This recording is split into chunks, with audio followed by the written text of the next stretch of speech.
Is there a charisma crisis happening right now? Yes. And you can feel it in a world of overpolished personas, distracted conversations. Real presence has become rare. But here's the truth. It's not lost. It's just buried.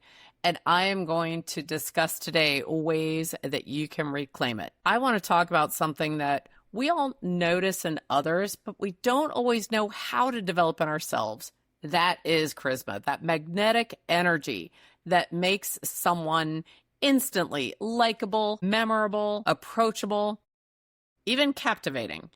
That's what we're going to discuss. Now, here is the good news. Charisma is not just something that you're born with. It's something you can build. And if you feel like you've lost it somewhere along the way, you can reclaim it. Let's break it down. So first off, what is charisma, really? Charisma is often misunderstood as just being extroverted or charming. But real charisma, it's deeper. It is the ability to make others feel seen, safe, inspired, frankly, important when they're in your presence. That means it's less about being loud and flashy or funny or, look at me. It's more about presence, energy, and very much about authenticity. So the 3 pillars of charisma. Psychologists, leadership coaches, they often break charisma down into 3 core pillars: presence, power, and warmth. Let's go through them. So presence is your ability to be fully there with someone. No scrolling, no distracted glances, actually being present, not just with someone, but present in the moment. When you're with someone, when you're really with them, they feel it.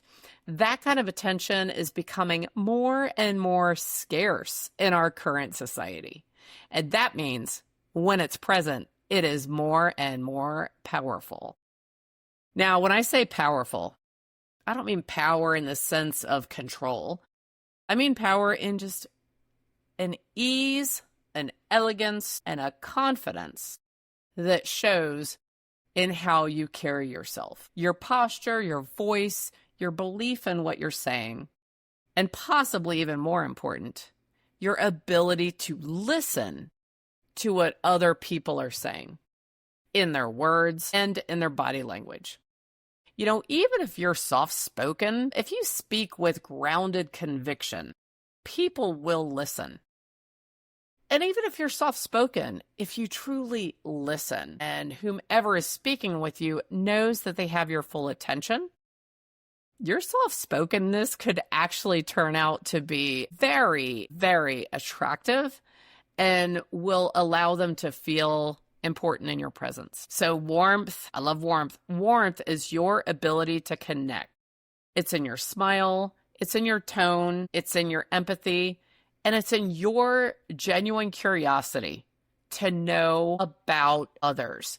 It's what makes people feel safe with you, not judged.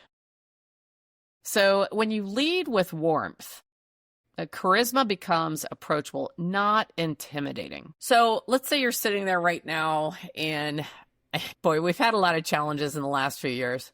If you feel as if you've, to quote Austin Powers, you've lost your mojo and you want to reclaim it, or let's just say that you're entering the professional world now and you want to develop it, let's go over some ways you can actually do that. So how do you actually develop charisma or get it back if you feel like it's good?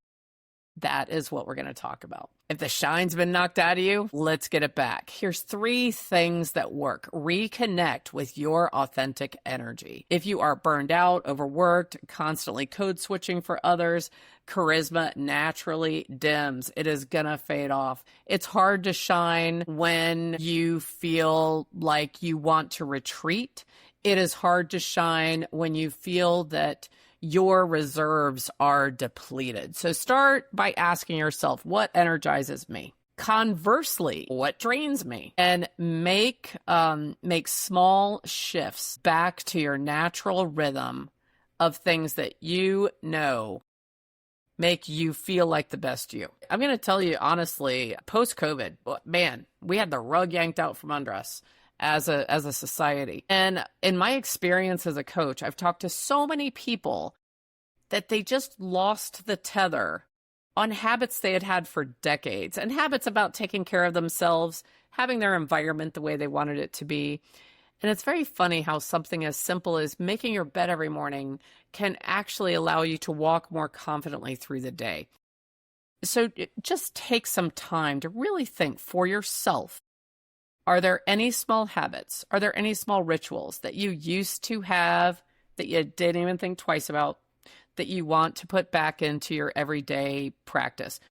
Set a challenge that you're going to do it every day for the next 30 days. Have a little chart that you mark. Make it happen, because you could think about it on a Saturday morning while you're out walking at the lake, having a coffee, and you'll forget by Tuesday afternoon. So make sure that you write it down to make it happen.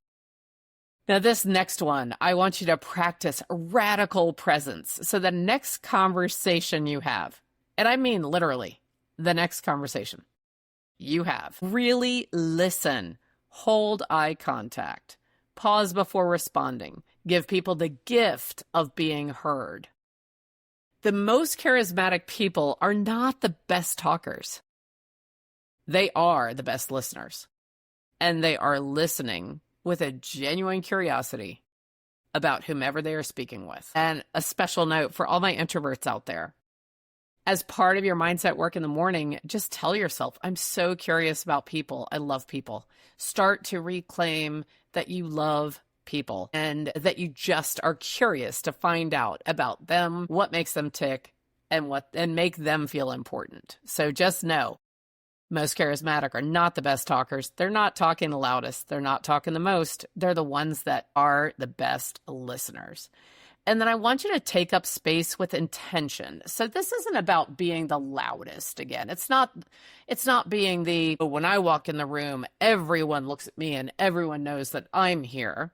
To me, that is entering a room leading with arrogance, not confidence. Oftentimes, you're feeling as if you're walking in confidently, but you're actually exposing some insecurities when you do that. So really, it's about moving with ease and elegance through every day, through every interaction, through whatever you may face at work and whatever you may face socially. Tell yourself you take up space with intention. You are a presence of energy in the room. You stand tall with great posture. You're confident in your own personality and you're confident in your own skin. I know that's an overused phrase, but it's one that I think you could use to really reclaim your charisma.